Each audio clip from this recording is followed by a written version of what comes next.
میرا نام احمد ہے، میں اسلام آباد سے ہوں۔ میرا سوال یہ ہے، کیا کسی عالم کی ہر بات ماننا ضروری ہے یا دلیل دکھانا فرض ہے؟ دیکھیے عمومی طور پہ میں نے ویسے پاکستان میں دیکھا ہے کہ یہاں کے علماء سے ویسے لوگوں کو گلہ بہت ہے، لیکن یہ بہت اچھے ہیں۔ عرب کے اگر آپ علماء کے پاس جائیں اور اگر آپ عالم نہ ہو، آپ ان سے سوال کریں، وہ صرف جواب دیتے ہیں، اور آپ ان سے کہیں دلیل دیں، انہوں نے کہا حل انت عالم، وہ کہیں نہیں میں عالم نہیں ہوں، کہتے پھر جاؤ عمل کرو، یہ دلیلیں سمجھنا تمہارا کام نہیں ہے۔ تو اس معاملے میں کہوں گا پاکستان کے علماء پھر بھی بٹھا کے پیار سے شفقت سے تو ان کو جانے۔ اچھا یہ ہے کہ کیا ہر کسی کو سمجھنا اور سننا چاہیے؟ اگر آپ کی نیت سیکھنے کی ہے تو میں آپ کو کہوں گا انشاءاللہ یہ آپ کو نقصان نہیں دے گی، لیکن آپ کی نیت شر کی ہے، آپ کا وہاں پہ اٹھنا بیٹھنا جو ہے یہ ہے کہ کل میں یہ چیز سیکھ کے خود عالم بن جاؤں گا۔ دیکھیے علم کی 3 مراحل ہیں۔ انسان جو کہتے ہیں نا علم 3 بالشت ہے، بالشت یہ ہے ٹھیک ہے۔ اگر وہ پہلی بالشت پہ جب پہنچتا ہے تو کہتے ہیں وہ کہتا ہے میں سب کچھ جانتا ہوں۔ جب وہ دوسری پر پہنچتا ہے نا تو اس کے اندر عاجزی آ جاتی ہے، وہ سیکھنے کی اور جستجو کرتا ہے۔ وہ جب تیسری بالش پر پہنچتا ہے وہ کہتا ہے مجھے کچھ نہیں آتا، مجھے سیکھتے رہنا ہے۔ تو اگر آپ اس غرض سے کسی بھی عالم کے پاس بیٹھ رہے ہیں، اور دوسرا میں آج کہوں گا جو دور میں عالم کا تھوڑا فرق بھی، جیسے بھی ہم بریک میں بات بھی کر رہے تھے، علامہ بات کر رہے تھے کہ انفارمیشن اور نالج دونوں ڈیفرنٹ چیزیں ہیں۔ تو یہ جو یوٹیوبر مولوی ہیں نا، ان کی باتوں کو ایک دفعہ مستند عالم سے ویریفائی کر لیں۔ جیسے آپ کسی ڈاکٹر سے اگر میں کہوں کہ یار اس بندے نے یوٹیوب پہ نا 4.5 نہیں میں کہوں 4.5 آورس کی نا سرجری کی پوری ویڈیو دیکھی ہے ٹھیک ہے، اس کے پاس کورس سیرا کا بھی جو ہے نا سرٹیفائڈ کورس، یار اسے سرجری کرا لو، آپ کہو کہ یار دماغ خراب ہے میرا، میں اس سے کراؤں یار جس کو سرجری کا ایکسپیرینس ہے۔ تو یہی ہے کہ جو آپ کو بتا رہا ہے بہتر ہے کہ کسی عالم کے پاس جائیں،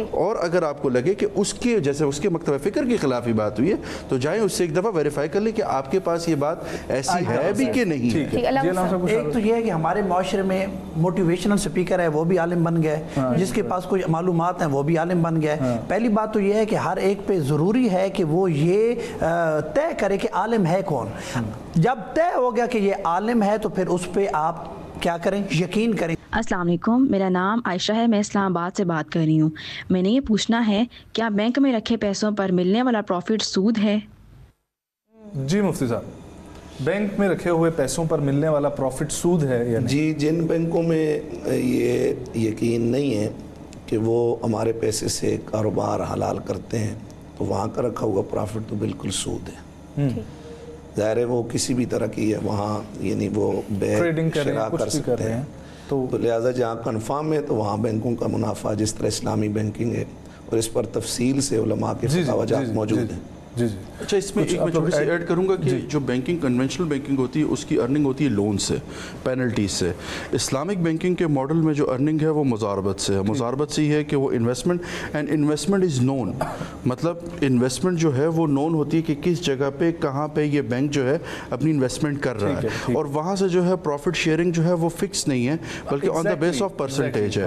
تو وہ مضاربت جو ہوتی ہے وہ جائز ہے اور استعمال کیا جا سکتا ہے۔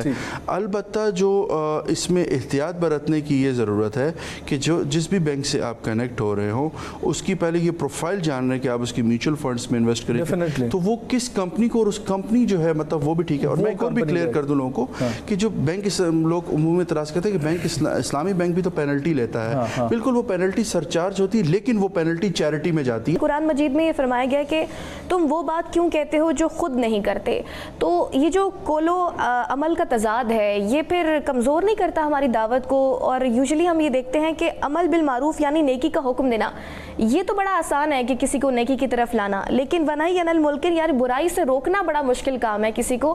اور ساتھ ہی پھر یہ بھی ایڈ کیجیے گا کہ اگر ہم کسی کو کسی برائی سے روک رہے ہیں، کسی گناہ سے روک رہے ہیں، لیکن ان ریٹرن ہم وہ خود بھی کر رہے ہیں تو پھر اس کے بارے میں کیا حکم ہے؟ دیکھیں برائی کے کچھ بہت سارے درجے ہیں۔ کچھ برائیاں تو ایسی ہیں کہ وہ ان کا روکنا اور ان کا دفاع کرنا ہر مسلمان مرد اور عورت پر ہر جگہ پر ہر حال میں فرض ہے۔ ایسا نہیں ہو سکتا کسی جگہ کوئی توہین رسالت کے ارتکاب کر رہا ہے، بندہ کہے تو یہاں رک، میں جا کے ذرا تقویٰ کر کے آتا ہوں پھر میں تجھے اس کا بتاتا ہوں اور پھر میں تجھے روکوں گا۔ کچھ ایسی برائیاں ہوتی ہیں کہ جن کو فوراً ہر جگہ پہ، چاہے وہ فاسق و فاجر، اچھا بہت سارے لوگ یہ تانے بھی دیتے ہیں کہ جناب وہ نماز تو پڑھتا نہیں اور ناموس رسالت کی بات کرتا ہے۔